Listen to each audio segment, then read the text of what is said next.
உங்கள் யாவருக்கும் ஆண்டவராகிய இயேசு கிறிஸ்துவின் நாமத்தினாலே ஓய்வு நாள் வாழ்த்துக்களை தெரிவித்துக் கொள்கிறேன். இந்த வாய்ப்பை வழங்கிய ஆண்டவருக்கும் இந்த குழுவை நடத்தி கொண்டிருக்கிற சகோதர சகோதரிகள், இந்த சபைக்காகவும் சபையில் உள்ள ஒவ்வொரு விசுவாச பிள்ளைகளுக்காகவும் நான் ஆண்டவரிடத்திலே ஜெபித்துக் கொள்கிறேன். உங்கள் யாவருக்கும் என்னுடைய நன்றிகளையும் தெரிவித்துக் கொள்கிறேன். இந்த நாளிலும் ஆனா அந்நாள் அந்நாளும் இன்றைய திருச்சபையும்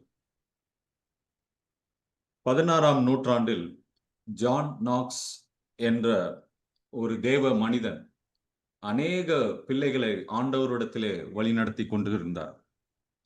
அவர் செய்த ஊழியங்கள், ஆண்டவர் அவரை பயன்படுத்திய விதம் எல்லாவற்றையும் நாம் பார்க்கும் பொழுது, ஆண்டவர் எவ்வாறாக ஒரு சில மனிதர்களை பயன்படுத்த முடியும் என்பதை நாம் தெரிந்து கொள்ள முடியும். இந்த ஜான் நாக்ஸ் என்பவர் ஸ்காட்லாந்து பகுதியிலே பல தேவ பிள்ளைகளை ஆண்டவருடைய விசுவாசத்திலே வழிநடத்தி கொண்டு வந்துட்டு இருந்தது. அந்த காலகட்டமானது ஆண்டவருடைய திருச்சபைக்கு மிகுந்த கடினமான நாட்கள், உபத்திரவமான நாட்கள். ரோமன் கத்தோலிக்க திருச்சபையின் பெயரால் அநேக உண்மையான விசுவாசிகளை துன்பப்படுத்தி கொண்டிருந்தார்கள். அநேக விசுவாசிகளையும் அநேக திருச்சபைகளையும் சிறைப்படுத்தி கொண்டு அவர்களை துன்பப்படுத்தி கொண்டிருந்தார்கள். தங்களுடைய விசுவாசத்திற்காக, தங்களுடைய சபையின் மேலும் ஆண்டவர் மேலும் இருந்த அன்பிற்காகவும் அவர் அநேகரை மரத்தில் கட்டி வைத்து எரித்தனர். இந்த பயங்கரத்தின் மத்தியில் இயேசுவின் மேல் உள்ள அன்பிற்காகவும் விசுவாசத்திற்காகவும் தைரியத்திற்காகவும் வைராக்கியத்திற்காகவும் ஜான் நாக்ஸ் ஒரு கலங்கரை விளக்கமாக தனித்து நின்று கொண்டிருந்தார். ஒரு சமயத்தில் இடன்பர்க் உள்ள ஒரு திருச்சபையிலே அங்கே வெளியே ஜெபத் தோட்டத்திலே ஜெபித்துக் கொண்டிருந்தார். அப்பொழுது அவர் ஜெபித்த காரியம் என்னவென்று சொன்னால், மகா கிருபையுள்ள தேவனே, ஸ்காட்லாந்துக்காக நான் ஜெபிக்கிறேன். இந்த ஸ்காட்லாண்டை என்னிடம் ஒப்புக்கொடுங்கள், அல்லது என் உயிரை எடுத்துக்கொள்ளுங்கள் என்று சொல்லி ஜெபித்தார். ஆங்கிலத்திலே இவ்வாறாக நாம் படிக்கிறோம், great God give me Scotland or I tie.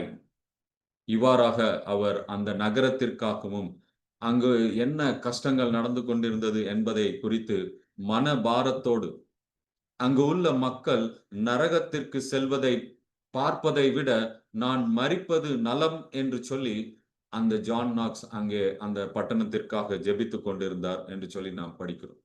அந்த பட்டணத்து மக்களுக்காக மனபாரத்தோடு ஜெபித்துக் கொண்டிருந்தார். இன்றைக்கு நாம் தியானிக்கும் வேத பகுதியிலும் இது போன்ற மனபாரத்தோடு ஜெபித்த ஒரு சகோதரியைத்தான் நாம் படிக்க போகிறோம். தேவனுக்கு முன்பாக தன்னுடைய மனபாரங்கள் எல்லாவற்றையும் ஆண்டவரிடத்தில் இறக்கி வைத்து ஆண்டவர் மேல் நம்பிக்கையோடு தன்னுடைய வாழ்க்கையை வழிநடத்திய ஒரு பெண்மணியை குறித்து தான் நாம் படிக்கிறோம். அந்த பெண்மணி தான் அன்னாள். நமக்கு எல்லாம் தெரிந்த இது கதைதான். அன்னாள் என்று சொன்னால் விரும்பப்பட்டவர். ஆங்கிலத்திலே ஹானா மீன்ஸ் ஃபேவர்ட், எல்லோராலும் விரும்பப்பட்டவர் அப்படின்னு சொல்லி நாம அதனுடைய அர்த்தத்தை படிக்கிறோம். இந்த அன்னாளின் வாழ்க்கையில் அவளுடைய வாழ்க்கை எவ்வாறாக இருந்தது என்று சொல்லி நமக்கு தெரியும். தன்னுடைய கணவர் தன்மேல் ரொம்ப அன்பாக இருந்தார். ஆனாலும் அங்கே மனபாரங்கள், கஷ்டங்கள் இருந்தது.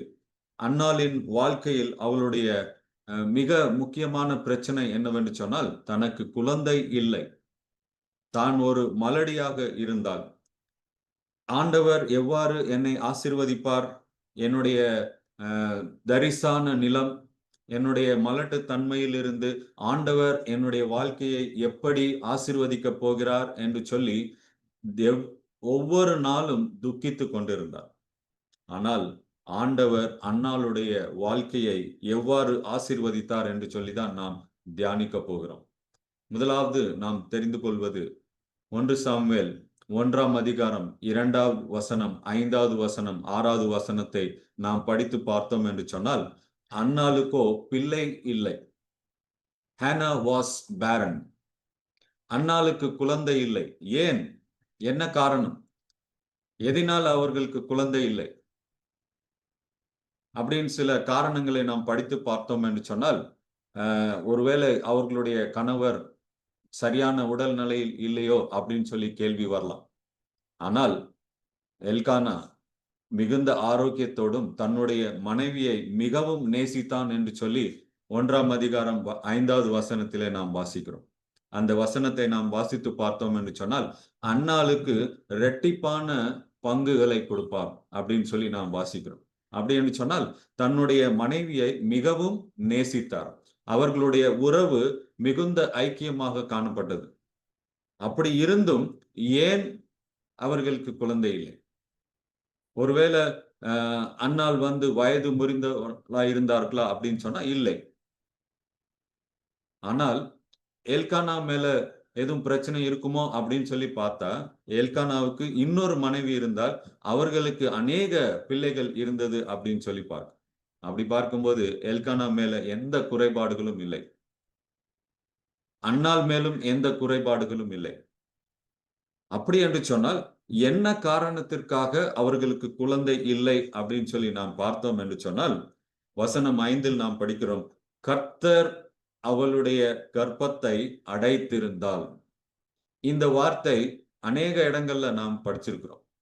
ஆண்டவர் அவர்களுடைய கர்ப்பத்தை அடைத்திருந்தார் அப்படின்னு சொல்லி இந்த அன்னாவளை பத்தி மட்டும் இல்ல, அநேக இடங்களில அநேக பெண்களுடைய கற்பை அடைத்திருந்தார் என்று சொல்லி நாம் பழைய ஏற்பாட்டிலும் புதிய ஏற்பாட்டிலும் அநேக இடங்களில நாம் படித்திருக்கிறோம். ஆனால் இது ஏன் ஆண்டவர் அந்த அன்னாளினுடைய கர்ப்பத்தை அடைத்தார் என்று சொன்னால், ஆண்டவருடைய நாமம் மகிமைப்படவும், ஆண்டவர் அங்கே அற்புதம் செய்யவும் அந்த கர்ப்பத்தை ஆண்டவர் அடைத்திருந்தார். பின்னாட்களிலே ஆண்டவர் அந்த அற்புதத்தை நிகழ்த்தும் பொழுது மிகப்பெரிய ஒரு தலைவர்களை அங்கே உருவாக்கினார் என்று சொல்லி நாம் படிக்கிறோம். இன்றைக்கும் நம்முடைய திருச்சபை எவ்வாறாக காணப்படுகிறது? நம்முடைய திருச்சபையின் கர்ப்பப்பையை ஆண்டவர் அடைத்திருக்கிறார் என்று சொல்லி நாம் பார்க்கிறோம். நமது சபையில் உண்மையான சத்தியம் இருக்கிறது. பிரசங்கம் பண்ணக்கூடிய தாளந்துகள் நிறைய பேர்கிட்ட இருக்கிறது. தீர்க்க தரிசன வரங்கள் உள்ளது. வேதத்தை கற்பிக்கும் வரங்கள் உள்ளது. பாடல்கள், இசைகள் எல்லாம் இருக்குது. நம்முடைய சபையை உலகளாவிய நிறுவனங்கள் நடத்தி கொண்டிருக்கிறது. ஆனால் ஆத்துமாக்களை ஆதாயம் பண்ணும் சக்தி இல்லை. பரிசுத்த ஆவியின் வரம் இல்லை. பரிசுத்த ஆவியின் ஆற்றல் இல்லை. நம்மிடத்திலே காணப்படவில்லை. நம்முடைய சபைகள் காலியாக காணப்படுகிறது. புதிய சபை விசுவாசிகள் நம்முடைய சபைக்கு வருவதில்லை. புதிய குழந்தை நம்முடைய சபைகளில் பிறப்பதில்லை. புதிய சபைகள் உருவாக்கப்படவில்லை. இருக்கிற சபைகளை மூடிக்கொண்டும் இருக்கிற இன்ஸ்டிடியூஷன்களை மூடிக்கொண்டும் போய்கொண்டிருக்கிற சூழ்நிலை காணப்படுகிறது. இவ்வளவு திறமைகள் இருந்தும், தீர்க்க தரிசன வரங்கள் இருந்தும், பிரசங்கம் பண்ணக்கூடிய தாளந்துகள் இருந்தும் ஏன் நம்முடைய திருச்சபை வளர்ச்சி அடையவில்லை? ஏதாவது குறைபாடு இருக்கா? இல்ல. மற்ற சபையை விட நம்முடைய சபைகள்ல அநேக காரியங்கள் நாம செய்கிறோம். ஓய்வு நாள் பாடம் இருக்கு, விசிட்டேஷன் இருக்கு, இன்னும் நிறைய காரியங்கள் இருக்கு. இருந்தாலும் நம்முடைய சபை ஏன் இந்த கடைசி காலத்துல வளர்ச்சி அடையவில்லை என்று சொன்னால், நிச்சயமாக ஆண்டவர் நம்முடைய திருச்சபையின் கர்ப்பப்பையை அடைத்திருக்கிறார் என்று சொல்லி நாம் பார்க்கலாம். யோவான் 6ஆம் அதிகாரம் 44ஆம் வசனம் 65வது வசனத்தை நாம் வாசித்தோம் என்று சொன்னால், பிதா ஒருவனை இழுத்து கொள்ளாவிட்டால் அவன் என்னிடத்தில் வரமாட்டான். பிதாவின் அருளை நாம் பெறாவிட்டால், பரிசுத்த ஆவியானவருடைய வரத்தை நாம் பெறாவிட்டால் இந்த சபையில் என்ன செய்யாது? புதிய காரியங்கள் நடக்காது. புதிய காரியங்கள் பிறக்காது. புதிய விசுவாசிகள் வரமாட்டார்கள். புதிய சபைகள் உருவாகுவது இல்லை. ஏன் ஆண்டவர் கர்ப்பத்தை, நம்முடைய சபையின் கர்ப்பத்தை அடைத்திருந்தார்? அன்னாளுடைய கர்ப்பத்தை ஏன் அடைத்தார் என்பது நமக்கு தெரியும். ஆண்டவருடைய நாமம் மகிமைப்படவும், ஆண்டவருடைய அற்புதம் அங்கே நிகழவும், அன்னாள் ஆண்டவரிடத்திலே வந்து தன்னுடைய குறைகளை மனம் கசந்து அழுகவும், அதன் மூலமாக பின்னாளிலே சாமுவேல் என்கிற ஒரு பெரிய தீர்க்கதரிசியை ஆண்டவர் இஸ்ரவேல் மக்களுக்கு கொடுப்பதற்காக அன்னாளினுடைய கர்ப்பத்தை அடைத்திருந்தார். அதே போல இன்றைக்கும் ஆண்டவர் நம்முடைய திருச்சபையின் கர்ப்பப்பையை அடைத்திருப்பதற்கான காரணங்கள் என்னவென்று சொன்னால், தேவன் புதிய விசுவாசிகளை ஏன் அனுப்பவில்லை என்று சொன்னால், மந்தமும் சத்துவமும் இல்லாத திருச்சபையில் ஆண்டவர் விசுவாசிகளை அனுப்புவதற்கு தயாராக இல்லை. இன்றைக்கு நம்முடைய சபைகள் எவ்வாறு காணப்படுகிறது? மந்தமான நிலை. ஒரு சில சபைகள் நல்லா போயிட்டு இருக்கு. ஆனால் புதிய விசுவாசிகள் உள்ள வந்தா அவங்க பார்க்கிற நிலைமை எப்படி இருக்கு? என்ன இவங்க இப்படி இருக்காங்க அப்படின்னு சொல்லி என்ன செய்றாங்க? மந்தமான சத்துவம் இல்லாத ஒரு நிலை நம்முடைய சபையில் இருக்குது. அதனால ஆண்டவர் புதிய காரியங்களை நம்முடைய சபையில் கொடுக்காமல் இருக்கலாம். இரண்டாவது, மத்தேயு 23ஆம் அதிகாரம் 15வது வசனத்திலிருந்து நாம் தெரிந்து கொள்ளோம் என்று சொன்னால், சரியாக வழிகாட்டுவதில்லை. புதிய விசுவாசிகளை தவறான வழியில் நடத்தி கொண்டு சென்று கொண்டிருக்கிறார்கள். புதிய விசுவாசிகளை தவறான வழியில் நடத்திவிடக் கூடாது என்பதினால் ஆண்டவர் புதிய விசுவாசிகளை நம்முடைய சபைகளில் கொடுக்கவில்லை என்று கூட நாம் யோசிக்கலாம். மூன்றாவது, பரிசுத்த ஆவியானவரை துக்கப்படுத்தக் கூடாது என்பதற்காகவும், பாவம் நிறைந்த இந்த சபையில் இந்த புதிய குழந்தை பிறந்தால் பாவத்தில் வாழ்ந்துவிடும் என்பதற்காகவும் கூட, அல்லது பாவத்தினால் கஷ்டப்படக்கூடாது என்பதற்காகவும் தேவன் சபையின் கர்ப்பப்பையை அடைத்திருக்கலாம். புதிய விசுவாசிகள் இந்த சபையின் சூழலுக்கு ஏற்ப அவர்களை தேவையற்றவர்களாக காணப்படலாம் என்று சொல்லி கூட ஆண்டவர் புதிய விசுவாசிகளை அனுப்பாமல் இருக்கலாம். ரட்சிப்பின் விஷயத்தில் தேவன் அன்பானவர், பரிசுத்தமானவர் என்பதை நாம் மறந்துவிடக்கூடாது. யோனா தீர்க்கதரிசியின் புஸ்தகம் 2ஆம் அதிகாரம் 9ஆம் வசனத்தை நாம் வாசித்தோம் என்று சொன்னால், ரட்சிப்பு கர்த்தருடையது. ஆண்டவர் நினைத்தால் ஒரு காரியத்தை அடைக்க முடியும். ஆண்டவர் நினைத்தால் ஒரு காரியத்தை திறக்க முடியும். அன்று யோனா தீர்க்கதரிசியின் மூலமாக ஒரு நினிவே பட்டணத்தை முழுவதுமாக ஆண்டவர் ரட்சித்தார் என்று சொன்னால், ஏன் இந்த அன்னாளினுடைய கர்ப்பத்தை ஆண்டவர் திறக்க முடியாது? ஏன் நம்முடைய திருச்சபையில் புதிய காரியங்கள் நடக்க முடியாது? ஏன் நம்முடைய திருச்சபையிலே புதிய விசுவாசிகள் வர முடியாது? ஆண்டவர் நினைத்தால் மாத்திரம்தான் அது நடக்கும். நம்முடைய செயல்களோ, நீங்களும் நானும் செய்யக்கூடிய காரியங்களோ ஒருவரை நரகத்திற்கு அனுப்ப முடியாது. ஆண்டவர் நினைத்தால் மாத்திரம்தான், ஆண்டவர் விரும்பும் போதுதான் காரியங்கள் நடக்கும். ஆண்டவர் நினைத்தால் யாரை காப்பாற்றுவது, யாருக்கு அதிசயம் செய்வது என்பது ஆண்டவருக்கு மட்டும்தான் தெரியும். அவர் நினைத்தால் நினிவே பட்டணம் முழுவதையும் ரட்சிக்க முடியும் என்று சொன்னால், நம்முடைய சபையை நிச்சயமாக ஆண்டவர் காப்பாற்ற முடியும். ஆண்டவர் அந்த நம்முடைய சபையின் கர்ப்பப்பையை திறக்க முடியும். திறந்து அநேக மக்களை ரட்சிப்புக்குள்ளாக வழி நடத்த முடியும். ஆனால் அதற்கெல்லாம் நாம் சில காரியங்கள் செய்ய வேண்டும். அன்னாளுடைய வாழ்க்கையை நாம் பார்த்தோம் என்று சொன்னால், மலட்டு தன்மையிலிருந்து ஆசீர்வதிக்கப்பட்ட தன்மைக்கு மாறுகிறார். தரிசாக இருந்த அவர்களுடைய வாழ்க்கை ஆசீர்வாதமான ஒரு வாழ்க்கையாக மாறிவிட்டது.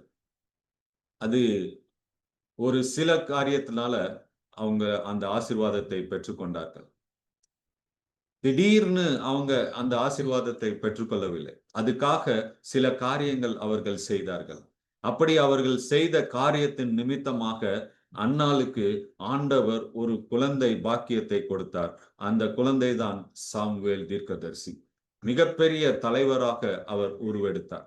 இன்றைக்கு நம்முடைய திருச்சபையிலும் ஆண்டவர் அந்த கர்ப்பப்பையை அடைத்திருக்கிறார் என்று சொன்னால், அன்னாள் செய்த காரியத்தை நாமும் செய்ய வேண்டும். அப்படி நாம் செய்யும் பொழுது அநேக புதிய சத்துவமுள்ள பலமுள்ள ஒரு தீர்க்கதரிசிகளையோ அல்லது ஊழியக்காரர்களையோ விசுவாசிகளையோ ஆண்டவர் நம்முடைய திருச்சபைக்கு தர முடியும். இன்றைக்கும் நாம் அன்னாள் செய்த காரியத்தை நாம் திரும்ப நாமும் செய்ய வேண்டும். என்ன செய்தார்கள் என்று சொன்னால், 1 சாமுவேல் 1ஆம் அதிகாரம் 6வது முதல் 8வது வசனம் வரை நாம் வாசித்து பார்த்தோம் என்று சொன்னால், அன்னாள் சஞ்சலப்பட்டு கொண்டிருந்தார், வியாகுலப்பட்டு கொண்டிருந்தார். மிகுந்த மன பாரத்தோடு இருந்தார். எத்தனை பேர் நம்முடைய திருச்சபைக்காக மனபாரத்தோடு நாம் ஜெபிக்கிறோம்? எத்தனை பேர் நம்முடைய திருச்சபை நிலைக்காக வியாகுலப்பட்டு சஞ்சனப்பட்டு கொண்டிருக்கிறோம்? அன்னாளின் சக்கலத்தி பெனினால் என்கிறவர்கள் அன்னாளை மிகவும் துக்கப்படுத்தி கொண்டிருந்தார். இன்றைக்கு காலம் மாறிக்கொண்டிருக்கிறது. ஒரு காலத்துல இந்தியாவுல கல்யாணமாகி ஒரு சில மாதங்கள்ல குழந்தை அப்படின்னு சொல்லி அந்த நியூஸ் சொல்லல அப்படின்னு சொன்னா எவ்வளவு தப்பான காரியங்களை பேசுவாங்க. அந்த பெண்ணினுடைய நிலைமை எவ்வாறாக காணப்படும்? சிலர்லாம் என்ன போயிருப்பாங்க, டைவர்ஸ் பண்ணிட்டு இன்னொரு கல்யாணம் பண்ணியிருப்பாங்க. மிகுந்த கஷ்டமான சூழ்நிலை.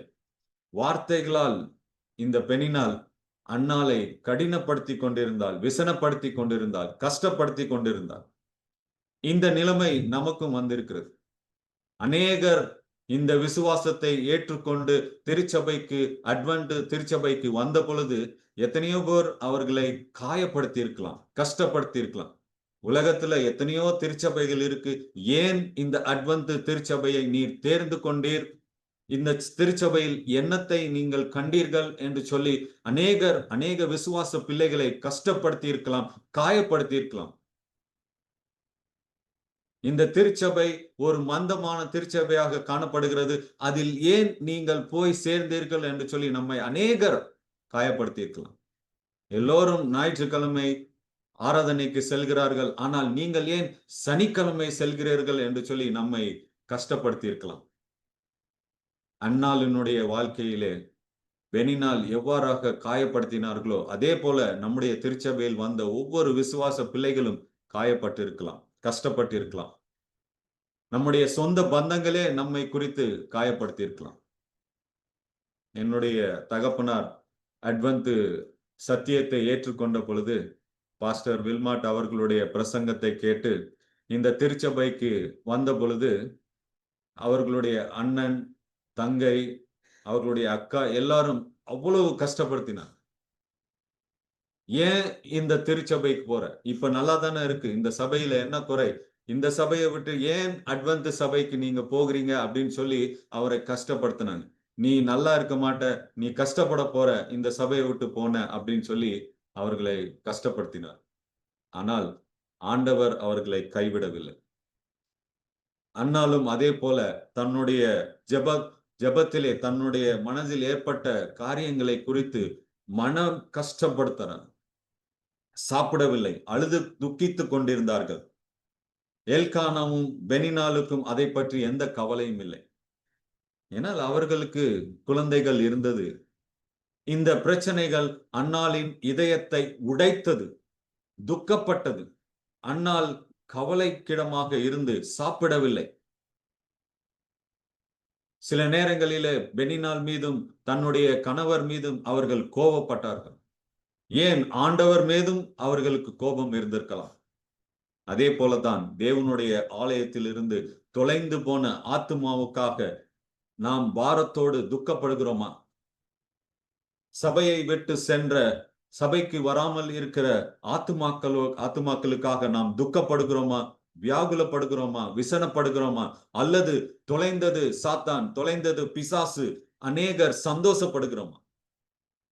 சில சபைகள்ல நான் பிரசங்கம் பண்ண போகும்போது அவங்க சொல்லுவாங்க, பாஸ்டர், இவ்வளவு நாள் ஒரு சாத்தான் எங்க சபையில இருந்தான், இன்னைக்கு அவன் வரல, எங்க திருச்சபையை விட்டு போயிட்டாரு, அவரு எங்க சபைக்கு வரல, எங்கள் சபையில ரொம்ப சந்தோஷம் அப்படின்னு சொல்லி பேசுறாங்க. அப்ப நான் சொன்னேன், எப்படி உங்களுக்கு சந்தோஷமா இருக்கு? நீங்க எப்படி இப்படி சந்தோஷமா இருக்குன்னு சொல்றீங்க? ஒரு ஆத்துமா நம்முடைய சபையை விட்டு வெளியே சென்று விட்டது என்று சொன்னால் நாம் துக்கப்பட வேண்டும், வருத்தப்பட வேண்டும், ஆண்டவரிடத்தில் அவர்களுக்காக ஜெபிக்க வேண்டும். ஆண்டவர் எப்படியாவது அவர்களை திரும்ப நம்முடைய ஆலயத்திற்கு கொண்டு வர வேண்டும் என்று சொல்லி நீங்கள் கஷ்டப்பட்டு பாரத்தோடு ஜெபிக்க வேண்டும் என்று சொல்லி நான் அவர்களை கேட்டுக்கொண்டேன். ஆனால் சில சபைகள் என்ன சொல்றாங்க, பாஸ்டர், அவர் ரொம்ப பிரச்சனையான ஆளு, அவர் வராதது ரொம்ப நல்லது அப்படின்னு சொல்லி நிறைய பேர் என்ன செய்யறாங்க, சந்தோஷப்படுறாங்க. சபையில நிம்மதி இருக்கு இப்ப அப்படின்னு சொல்றாங்க. அவர்களை திரும்ப ஆண்டவரிடத்திலே கொண்டு வர வேண்டும் என்று சொல்லி முழங்காலில் நின்று எத்தனை பேர் நாம் ஜெபித்துக் கொண்டிருக்கிறோம். அன்னாள் துக்கப்பட்டது போல நாமும் துக்கப்படுகிறோமா அல்லது சந்தோஷப்படுகிறோமா? முதலாவது நாம் செய்ய வேண்டியது என்னவென்று சொன்னால், நம்முடைய சபைக்காக வியாகுலப்பட்டு பாரத்தோடு, ஆண்டவரே, இந்த சபை விசுவாச பிள்ளைகள் வெளியே சென்று விட்டார்கள், இன்னும் அநேகர் சபைக்கு வருவதில்லை, இன்னும் அநேகர் உம்முடைய அன்பிலே நிலைத்திருப்பதில்லை என்று சொல்லி நாம் மனபாரத்தோடு அவர்களுக்காக ஜெபிக்க வேண்டும். இரண்டாவது அவர்கள் செய்திய காரியம் என்னவென்று சொன்னால், நொறுங்குண்டு போனார்கள். Hannah was broken. 9வது வசனம் முதல் 16வது வசனத்தை வரைக்கும் நீங்கள் வாசித்து பார்த்தீர்கள் என்று சொன்னால், தனக்கு குழந்தை இல்லை என்பதை குறித்து துக்கித்து இருதயம் உடைந்தவராய் ஆண்டவருடைய பாதத்திலே மனம் கசந்து அழுது கொண்டிருந்தாள் என்று சொல்லி நாம் வாசிக்கிறோம்.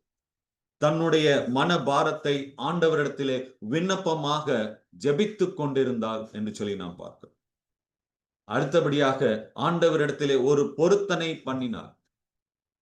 சும்மா போய் அழுது ஜெபம் பண்ணாமல், ஆண்டவரே, என்னுடைய ஜெபத்தை நீர் ஏற்றுக்கொண்டால் அதுக்காக நான் இதை செய்வேன் என்று சொல்லி ஒரு பொருத்தனையை அங்கே செய்கிறார்.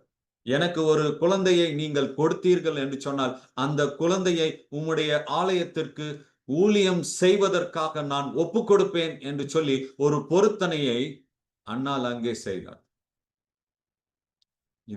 இதே போலதான் என்னுடைய குடும்பத்திலும் நடந்தது.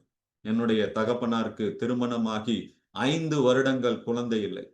மிகுந்த பாரத்தோடு என்னுடைய தகப்பனார் ஜெபித்தார்கள். அவர்கள் ஜெபித்த ஜெபம் என்னவென்று சொன்னால், ஆண்டவரே, 4 ஆண் குழந்தைகளை நீர் கொடுத்தீர் என்று சொன்னால், உம்முடைய ஊழியத்திற்காக வெவ்வேறு திசைகளில் 4 திசைகளிலும் அவர்களை அனுப்பி ஊழியத்தை செய்வதை நான் பொருத்தனை செய்கிறேன் என்று சொல்லி என்னுடைய தகப்பனார் பொருத்தனை செய்தார்கள். அதன் விளைவாக ஆண்டவர் 5 குழந்தைகளை கொடுத்தார். இன்றைக்கு நான் 1வது குழந்தை. என்னை பாஸ்டராக ஆக்க வேண்டும் என்று சொல்லி பொருத்தனை பண்ணியிருந்தார். ஆண்டவர் திரும்ப நான் எங்கெல்லாம் வேலை செஞ்சோனோ, ஆசிரியராகவும் பல வேலைகள் செய்தும் கடைசியில ஆண்டவர் என்னை போதகராக்கி இந்த மும்பை பட்டணத்திலே 7வது வருடமாக ஊழியத்தை செய்து கொண்டிருக்கிறேன். அன்னால் அன்றைக்கு செய்த ஒரு பொருத்தனை நிமித்தமாக ஆண்டவர் அவர்களுடைய ஜெபத்தை கேட்டு சாமுவேல் தீர்க்கதரிசியை கொடுத்தார்கள். பின்னாளிலே சாமுவேல் எவ்வாறு பலமுள்ள ஒரு ஊழியக்காரராக இருந்தார் என்று சொல்லி நாம் பார்க்கிறோம். ஆண்டவரே, எனக்கு ஆண் பிள்ளையை கொடுத்தால் அவனை கர்த்தருக்கு ஒப்பு கொடுப்பேன் என்று சொல்லி அழுது விண்ணப்பம் பண்ணி பொருத்தனை செய்தாள். அவள் தன்னுடைய இயலாமையை ஒப்புக்கொண்டு தன்னுடைய திறமையை நம்பாமல் தேவனுடைய சித்தத்திற்கு ஒப்பு கொடுத்தாள். ஒருவரை ரட்சிப்புக்குள் நாம் வழிநடத்துவது நம்முடைய திறமையாலோ நம்முடைய சிந்தனையாலோ அல்ல. அது ஆண்டவர் நினைத்தால் மாத்திரம்தான் முடியும். ஆண்டவரே, என்னால் முடியாது, என்னால் இயலாது, என்னை பயன்படுத்துங்கள் என்று சொல்லி நாம் எப்பொழுதெல்லாம் நம்மை தாழ்த்தி அவரிடத்திலே ஒப்பு கொடுப்போமானால் ஆண்டவர் அதிசயங்களை செய்வார். அன்றைக்கு சீசர்களும் அதைத்தான் செய்தார்கள். ஆண்டவர் பரலோகத்திற்கு ஏறி சென்று விட்டார், இவர்கள் எப்படி ஆண்டவருடைய ஊழியத்தை எடுத்து செல்வது என்று சொல்லி அவர்கள் ஆண்டவரிடத்திலே, பரிசுத்த ஆவியானவரிடத்திலே தங்களை ஒப்பு கொடுத்த மாத்திரத்திலே, எங்களால் இயலாது ஆண்டவரே, உம்மால் மாத்திரம்தான் முடியும், உம்முடைய பரிசுத்த ஆவியானவர் மாத்திரம்தான் எங்களை வழிநடத்த முடியும் என்று சொல்லி தங்களை ஒப்பு கொடுத்த மாத்திரத்திலே சபை விருத்தி அடைந்தது. 3000 பேர்கள் ஆலயத்திலே ஒரு நாளிலே சேர்ந்தார்கள் என்று சொல்லி நாம் அப்போஸ்தலர் புஸ்தகத்திலே படிக்கிறோம். இன்றைக்கு நம்முடைய சபையில் அவ்வாறாக அந்த அற்புதத்தை ஆண்டவர் நடத்த வேண்டும் என்று சொன்னால், நாமும் அன்னாளை போல மனம் கசந்து துக்கப்பட்டு வியாகுலப்பட்டு ஆண்டவரிடத்திலே நொறுங்குண்டவர்களாக, ஆண்டவரே, எங்களால் இந்த காரியம் முடியாது, உம்முடைய பரிசுத்த ஆவியான் நிமித்தமாக தான் நடக்கும் என்று சொல்லி ஆண்டவரிடத்திலே நாம் பொருத்தனை செய்தோம் என்று சொன்னால், நிச்சயமாக நம்முடைய சபையிலே ஒரு எழுப்புதல் காணப்படும். புதிய விசுவாசிகள் வருவார்கள், புதிய சபைகள் உருவாகும், புதிய பள்ளிக்கூடங்கள், காலேஜ் உருவாகும் என்பதை நான் நிச்சயமாக நம்புகிறேன். அப்படி நாம் ஆண்டவருடைய சந்நிதியில் பொருத்தனை பண்ணி நாம் ஜெபிப்போம் என்று சொன்னால் நிச்சயமாக ஆண்டவர் நம்முடைய ஜெபத்தை கேட்பார். கேட்டு அங்கே ஆசீர்வாதமான காரியங்களை நமக்கு செய்வார்.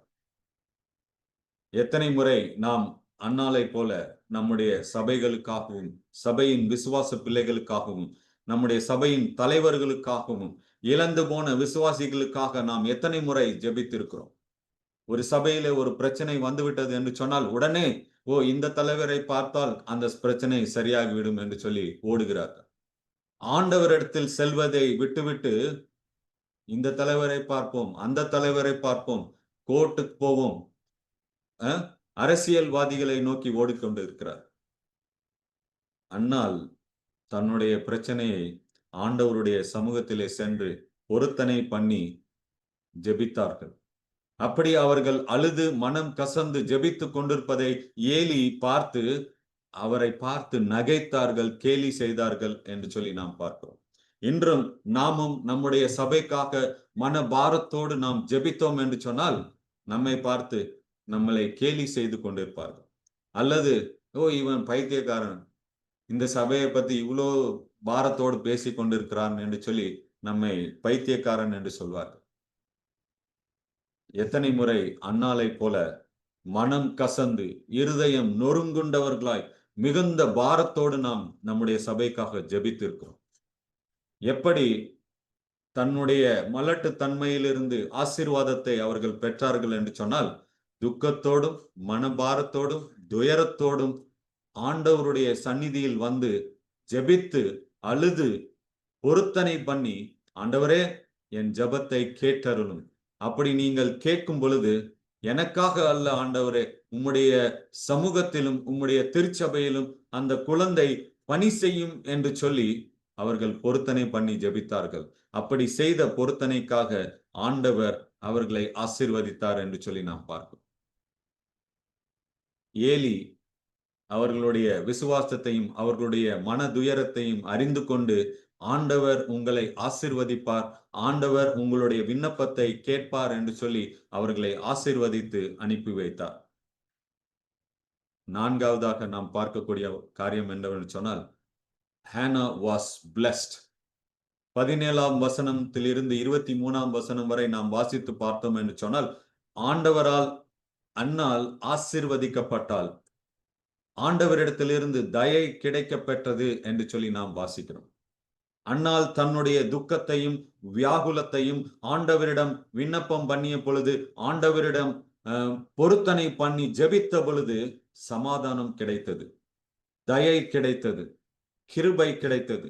நம்முடைய சபைக்காக நாம் பாரத்தோடு பாரம் கொண்டால் மட்டும் போதாது, வியாகுல கொண்டால் மட்டும் போதாது. ஆண்டவரிடத்திலே எங்களுடைய சபையின் கற்ப பையை திறந்தருளும். அப்படி திறக்கும் பொழுது புதிய விசுவாசிகளையும் புதிய போதகர்களையும் புதிய தலைவர்களையும் ஆண்டவரே எங்களுக்கு கொடுத்தருளும். அப்பொழுது அவர்கள் உம்முடைய சபைக்காக ஊழியம் செய்வார்கள் என்று சொல்லி நாம் பொருத்தனை பண்ணி ஜெபிக்கும் பொழுது நல்ல தலைவர்களை, நல்ல விசுவாசிகளை, நல்ல ஊழியக்காரர்களை நம்முடைய சபையிலே ஆண்டவர் கொண்டு வந்து சேர்ப்பார். இன்றைக்கு மற்ற சபைகளை நாம் பார்த்தோம் என்று சொன்னால், ஒரு ஊழியக்காரர் நிமித்தமாக எத்தனை ஆயிரக்கணக்கான மக்கள் ஆண்டவரோடு உறவில் இருக்கிறார்கள். ஆனால் நம்முடைய சபையில் இருக்கிறவர்கள் காணாமல் போய்விடக்கூடாது என்று சொல்லி பாஸ்டர்கள் மிக பாரத்தோடு இருப்பார். வசனம் 18 நாம் வாசித்து பார்த்தோம் என்று சொன்னால், அன்னால் ஜெபம் பண்ணி பொருத்தனை பண்ணி ஏலியினுடைய ஆசீர்வாதத்தை பெற்ற பின்பு அவர்கள் புறப்பட்டு போய் போஜனம் செய்தால் அப்புறம் துக்கமாக இருக்கவில்லை என்று சொல்லி 18வது வசனம் படிக்கும். ஆண்டவரிடத்திலே நம்முடைய மனபாரங்களை இறக்கி வைத்த பின்பு நாம் துக்கப்பட வேண்டிய அவசியம் இல்லை. ஆண்டவர் மேல் நம்பிக்கை வைத்து, ஆண்டவரே என்னுடைய கஷ்டங்கள் இதெல்லாம் நீங்கள் நீக்கி போடுவீர்கள் என்று சொல்லி நாம் நம்பிக்கையோடு ஜெபித்து பொருத்தனை பண்ணி போகும் பொழுது நாம் துக்கப்பட வேண்டிய அவசியம் இல்லை. சந்தோஷமாக காரியங்களை செய்யலாம். வேதாகமத்திலே பலமுறை ஆண்டவர் கர்ப்பத்தை அடைத்தார், பின்னாளிலே கர்ப்பத்தை திறந்தார் என்று சொல்லி நாம் வாசித்திருக்கிறோம். அப்படி அந்த காரியத்தை நாம் வாசித்த பொழுது அதற்கப்புறம் பிறக்கிற அந்த குழந்தையானது பல சரித்திர கதாநாயகர்களாக அவர்கள் மாறியிருக்கிறார்கள். அநேக உதாரணங்கள் நான் கொடுக்க முடியும். ஈசாக்கு, யோசேப்பு, சிம்சோன், சாமுவேல், யோவான் ஸ்நானகன், இவர்கள் எல்லோருடைய பெற்றோரின் கர்ப்பத்தை ஆண்டவர் அடைத்திருந்தார்.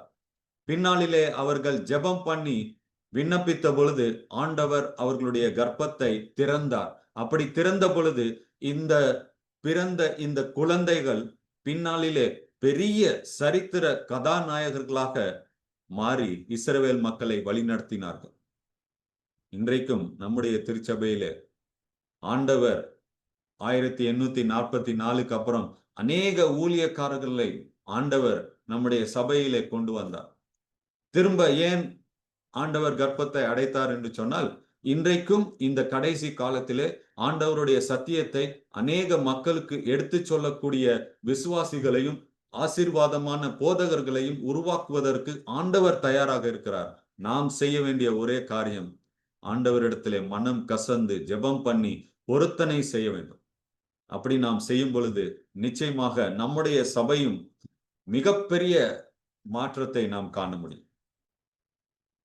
எட்வர்ட் ஹிம்பல் என்கிற ஒரு நபர் டிஎல் மூடியை பற்றி ஒரு காரியத்தை சொல்கிறார்.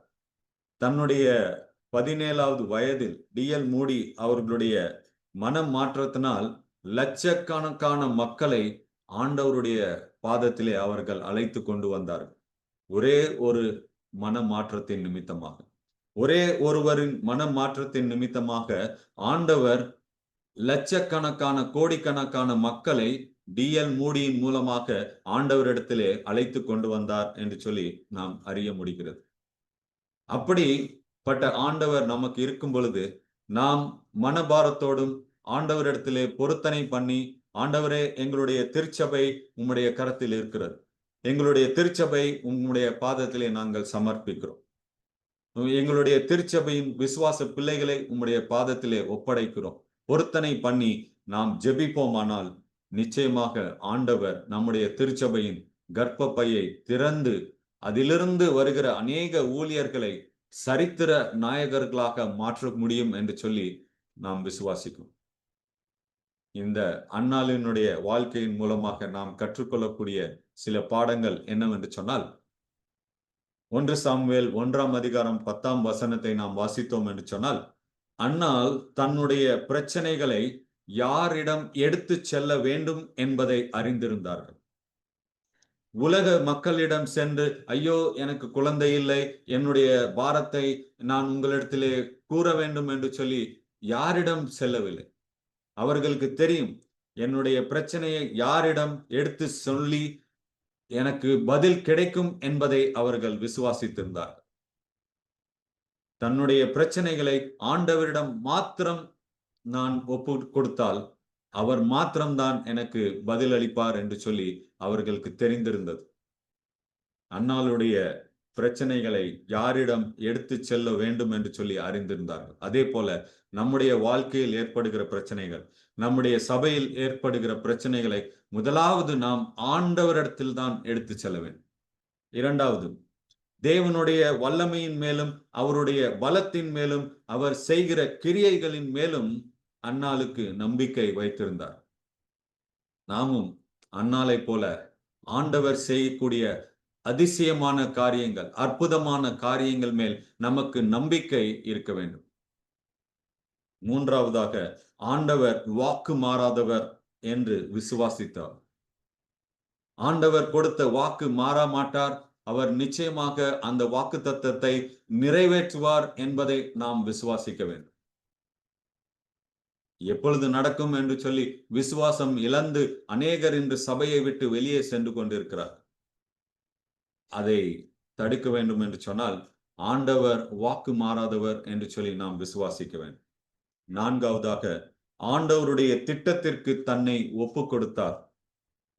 அன்னாள் ஆண்டவருடைய திட்டத்திற்கும் ஆண்டவருடைய சித்தத்திற்கும் தன்னை ஒப்பு கொடுத்தார்.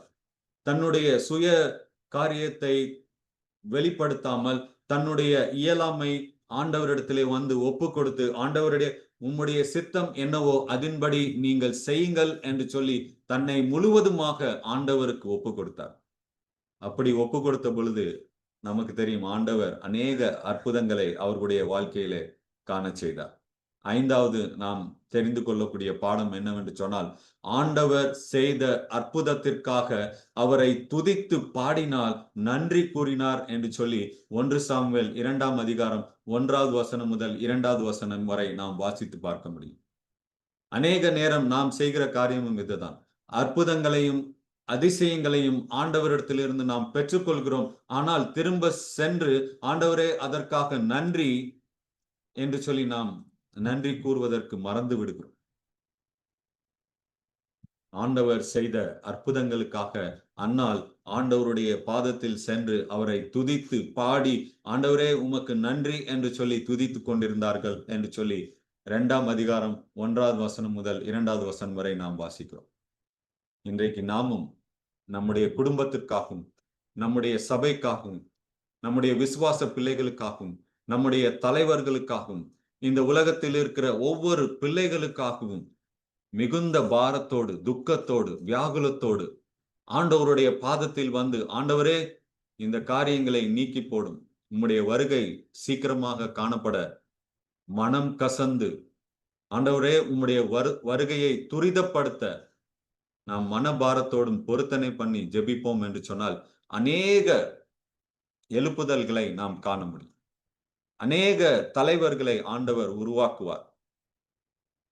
அப்படிப்பட்ட ஆண்டவர் நமக்கு இருப்பதற்காக நான் ஆண்டவரை துதிக்கிறேன், ஸ்தோத்தரிக்கிறேன். ஆண்டவர் உங்களையும் என்னையும் ஆசீர்வதிப்பாராக. ஆமென்.